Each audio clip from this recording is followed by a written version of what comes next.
Hello बच्चों, कैसे हो आप सब। स्वागत है आप सबका अपने YouTube चैनल पे फिजिक्स मैथ सॉल्यूशन। आज हम करेंगे effect of oxidation in everyday life. भी हमारे डेली रूटीन की लाइफ में जो ऑक्सीडेशन का क्या इफेक्ट होता है, बहुत ज्यादा इफेक्ट होता है हमारे डेली रूटीन की लाइफ में। उसमें से हम दो जो मेन इफेक्ट हमारे सिलेबस में हम उनको बहुत अच्छे से करते हैं। First is corrosion. कोरिजन मतलब कि संक्षारण। क्या होता है ये कोरिजन? कोरिजन का मतलब होता है जंग लगना। जैसे कि कोई भी हमारी मेटल है, अगर वो एयर के और मॉइस्चर के कांटेक्ट में आती है तो उसके ऊपर क्या हो जाता है, ऑक्सीडेशन परत जम जाती है, ऑक्सीडाइज हो जाती है वो। जैसे कि हमारे आयरन है, लोहा है। लोहा अगर ऐसे बाहर पड़ा रहता है कहीं पर भी हम देखते हैं तो उसके ऊपर एक रेडिश ब्राउन कलर की एक परत सी जम जाती है जो बहुत ही हल्की होती है और झड़ती रहती है, जिसे हम कहते हैं इसे आयरन का यानी लोहे का ऑक्सीडेशन हो गया, यानी उसके ऊपर जंग लग गया। तो इससे क्या होता है, जो हमारी मेटल होती है बहुत ज्यादा वीक हो जाती है इससे, और वो भद्दी भी लगने लग जाती है। जैसे कि हमारी लगा लीजिए बड़ी बड़ी मशीनें होती हैं, रेलवे ट्रैक वगैरह होते हैं, इन पे भी क्या होता है, जो हमारा एनवायरनमेंट का इफेक्ट होता है यानी ऑक्सीडेशन हो जाती है उनकी भी। ऑक्सीडेशन से क्या होता है, इन पे भी क्या हो जाती है, रस्ट लग जाती है, जंग लग जाती है, जिससे क्या होगा, इनको हर साल इनकी रिपेयरिंग करनी पड़ती है। अगर रिपेयरिंग नहीं करेंगे तो ये डैमेज हो जाएगा, जिससे क्या होगी, बड़ी बड़ी दुर्घटनाएं होने की संभावनाएं हो सकती है। अब जैसे कि आयरन के केस में कैसे होती है, मान लीजिए कोई भी आयरन की जो रिएक्शन है, मान लीजिए आयरन है, यहाँ पर ये क्या है, Fe होता है हमारा आयरन। इसकी ऑक्सीडेशन हुई है, ऑक्सीजन की प्रेजेंस में रिएक्शन हुई है, ऑक्सीजन की प्रेजेंस में रिएक्शन हुई है, साथ में इसे मिला है मॉइस्चर। क्या है, मॉइस्चर। ऑक्सीजन की प्रेजेंस में रिएक्शन हुई है और साथ में इसके पास है मॉइस्चर। तो इस केस में हमारा क्या बनेगा, यहाँ पर फेरिस ऑक्साइड बनेगा, Fe2O3। Fe2O3 ये कितने भी हो सकते हैं, डिपेंड ऑन दिस। इसे हम बोलते हैं रस्ट। क्या बोलेंगे इसे, फेरिस ऑक्साइड को हम बोलेंगे रस्ट। और साथ में क्या होंगे, वाटर मॉलिक्यूल हमारे यहाँ पर इसके साथ होंगे। क्यों? क्योंकि इस पे रस्ट बढ़ता ही जाएगा, बढ़ता ही जाएगा। इससे क्या होगी, हमारी मेटल बहुत ज्यादा वीक हो जाएगी। इससे जो हमारी बड़ी बड़ी जो इमारतें हैं जिसमें आयरन का मेटल का यूज करते हैं, वो भी डैमेज हो जाती है टाइम के साथ, तो उनकी भी रिपेयरिंग करनी पड़ती है। इसमें क्या होता है, बहुत ज्यादा पैसा हमारा हर साल खराब हो जाता है इसमें। सेकंड जो हमारा इफेक्ट है ऑक्सीडेशन का, वो होता है रेंसिडिटी। क्या होता है, रेंसिडिटी। अभी हमने ये पढ़ा है कोरिजन में भी, ये हमारे जैसे फिजिकली चीजें, मान लीजिए कोई भी मेटल से बनी सब्सटेंस है, उन पर वो उनके साथ ऑक्सीडाइज होता है।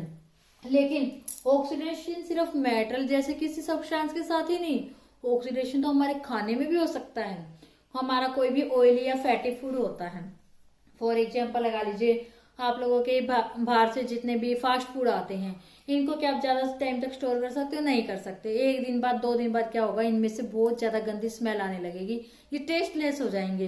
टेस्टलेस हो जाएंगे तो हम इन्हें कहेंगे भी ये जो फूड है हमारे क्या हो गए, ये रेंसिड हो गए हैं। क्या हो गया, ये रेंसिड हो गया। रेंसिड का मतलब क्या है, विकृत हो गई है। इसे हम हिंदी में बोलते हैं विकृत गंधिता।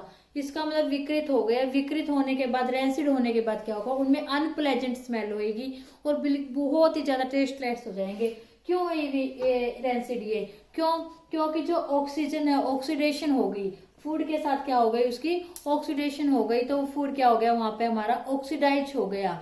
यहाँ ऑक्सीडाइज होने के बाद क्या हो गया, उसमें से टेस्टलेस वो हो गया, और साथ में क्या हो गया, उसमें से बहुत ज्यादा स्मेल यानी अनप्लेजेंट स्मेल आने लग गई।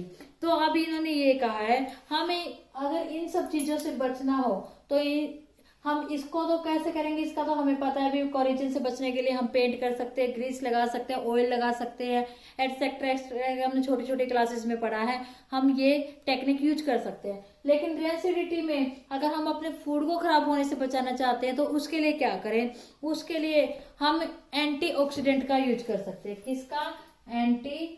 एंटीऑक्सीडेंट का।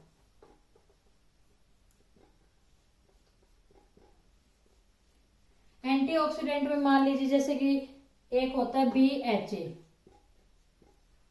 और एक होता है BHT। ये क्या है, ये एंटीऑक्सीडेंट है, that is butylated hydroxy anisole, butylated hydroxy toluene. ये क्या है, ये हमारे फूड को ऑक्सीडाइज्ड होने से बचाएंगे। अगर हमारा फूड ऑक्सीडाइज होने से बच जाएगा तो इसका मतलब क्या है, हमारा फूड खराब होने से बच जाएगा और वो काफी समय तक खाने लायक रहेगा। अब इन्होंने क्या कहा है, जैसे कि हमने और कोई भी, जैसे कि हम फूड स्टोर कर रहे हैं, अगर उसके अंदर हम ऐसा एंटीऑक्सीडेंट डाल देते हैं तो क्या होता है, वो जल्दी से खराब नहीं होता। सेकंड हम कह सकते हैं जो कोई भी हमारा, नंबर 1 तो एंटीऑक्सीडेंट है, नंबर 2 कोई भी हमारे ऐसे ऑयली या फैटी फूड है, अगर हम उसके अंदर नाइट्रोजन गैस डाल दें, किस प्रकार के फूड के अंदर हम नाइट्रोजन गैस डालें, नाइट्रोजन जो गैस होती है वो एक इनरिएक्टिव गैस होती है, इट्स मीन ये रिएक्टिव नहीं होती, यानी इससे क्या होगा, जो ये ऑक्सीजन को रिमूव करके अगर हम नाइट्रोजन डालते हैं तो क्या होगा, वहां से क्या होगा, ऑक्सीडेशन नहीं होगा। फॉर एग्जाम्पल हम लोग डेली रूटीन में बहुत सारे पैकेट्स खाते हैं, जैसे लेज है, कुरकुरे वगैरह है, इनके पैकेट्स फूले हुए होते हैं। क्यों फूले हुए होते हैं, इनके अंदर होती है नाइट्रोजन गैस, नाइट्रोजन गैस भर दी जाती है और जब तक ये पैक्ड होते हैं इनका कुछ टाइम पीरियड होता है, 3 महीने, 4 महीने, 6 महीने तक ये मटेरियल खराब नहीं होगा। क्यों, क्योंकि उसके अंदर नाइट्रोजन गैस है। लेकिन इसकी भी कुछ लिमिट है, जैसे आपने उस पैकेट को खोल दिया, पैकेट को खोलने के बाद उसे आप ज्यादा समय तक नहीं रख सकते। क्यों, क्योंकि उसमें जो नाइट्रोजन गैस है वो वहां से निकल जाएगी और उसके अंदर ऑक्सीजन भर जाएगी। ऑक्सीजन भर जाएगी तो फिर से क्या होगा, उसको फूड का ऑक्सीडाइज हो जाएगा फूड, तो वो स्मेल आने लगेगी उसमें से। इसका मतलब क्या है, अगर हम इस तरह के ऑयली फूड को स्टोर करना चाहते हैं पैकेट्स वगैरह में, तो उसके अंदर नाइट्रोजन गैस भर के स्टोर कर सकते हैं, जैसे कि हमारे ऑलरेडी मार्केट्स वगैरह में होते हैं। थर्ड पॉइंट हम क्या लिख सकते हैं, उसको रेफ्रिजरेटर में रखकर। रेफ्रिजरेटर में रखने से क्या होगा, रेफ्रिजरेटर में क्या होता है, टेम्परेचर बहुत ही ज्यादा कम होता है। टेम्परेचर कम होता है क्या है, तो जो ऑक्सीडेशन की रिएक्शन है वो बहुत ही ज्यादा स्लो होगी, बहुत ज्यादा स्लो होगी, तो हम फूड को ज्यादा लंबे समय तक स्टोर कर सकते हैं। फॉर एग्जाम्पल अब क्या होता है, गर्मी के दिनों में हम ये कहते हैं अगर हमारा खाना बाहर पड़ा रहता है तो वो क्या होता है, शाम तक स्पॉइल कर जाता है, खराब हो जाता है। लेकिन हम ये कहते हैं इसे फ्रिज में रख दो। फ्रिज में क्यों रखते हैं, फ्रिज में इसलिए रखते हैं ताकि वो खराब ना हो, उसकी ऑक्सीडेशन ना हो, क्योंकि ऑक्सीडेशन होने के बाद ही फूड खराब हो जाता है। ओके बच्चों, फोर्थ पॉइंट हम कर सकते हैं एयर टाइट कंटेनर में रखकर। किसमें, एयर टाइट कंटेनर में रखकर। एयर टाइट कंटेनर जिसके अंदर एयर एंटर जल्दी से नहीं कर पाती, इस प्रकार के एयर टाइट कंटेनर आजकल जैसे मार्केट्स में आते हैं। इसके अंदर हम कोई भी oily food, for example mathri, chips वगैरह इस तरह की चीजों को स्टोर करके रख सकते हैं। वो ऐसे normally without air tight container के हम रखेंगे, उसके कंपैरिजन काफी लंबे समय तक स्टोर रह सकते हैं। जैसे हम बिस्किट्स वगैरह भी अगर इनके अंदर एयर टाइट कंटेनर में डाल के रख देते हैं तो उनमें जल्दी से सीलन मॉइस्चर नहीं होती। हम और कर सकते हैं, इन्हें लाइट से भी ऐसी जगह पर स्टोर करें जहां पर लाइट ना पड़े, अवे फ्रॉम दी लाइट। अगर हम इन्हें लाइट क्या होती है, लाइट इन रिएक्शंस को जल्दी कैरी करती है, रिएक्शन में ऑक्सीडेशन को बढ़ाती है लाइट। इसका मतलब क्या है, अगर हम लाइट से मतलब ये नहीं है भी ऐसे कहीं पे बिल्कुल अंधेरे में डाल के रख दिया, मतलब कि एक तरह से हमारी सनलाइट वहां तक एंटर ना करे, जिससे क्या होगा, हमारा फूड खराब होने से, टेस्टलेस होने से बच जाएगा, यानी हमारे फूड में रेंसिडिटी नहीं आएगी, वो फूड रेंसिड नहीं होगा। इस तरह से हम क्या कर सकते हैं, अपने फूड को ऑक्सीडेशन से बचा सकते हैं। यही हमारा जो डेली रूटीन की लाइफ है, इसके अंदर क्या है, हमारा ऑक्सीडेशन को बहुत ज्यादा रोल है, जैसे कि अभी हमने पढ़ लिया है क्या रोल है हमारा, किस तरह से ये हमारे लिए हानिकारक है, हार्मफुल है, और इससे हम किस तरीके से बचा जा सकता है। आई होप बच्चों आप लोगों को बहुत अच्छे से समझ में आ गया होगा हमारा आज का टॉपिक। और प्लीज मेरे चैनल को ज्यादा लाइक कीजिए, शेयर कीजिए, सब्सक्राइब कीजिए और प्रेस द बेल आइकन, ताकि आपको आने वाली वीडियोज के नोटिफिकेशन मिलते रहे। Thank you.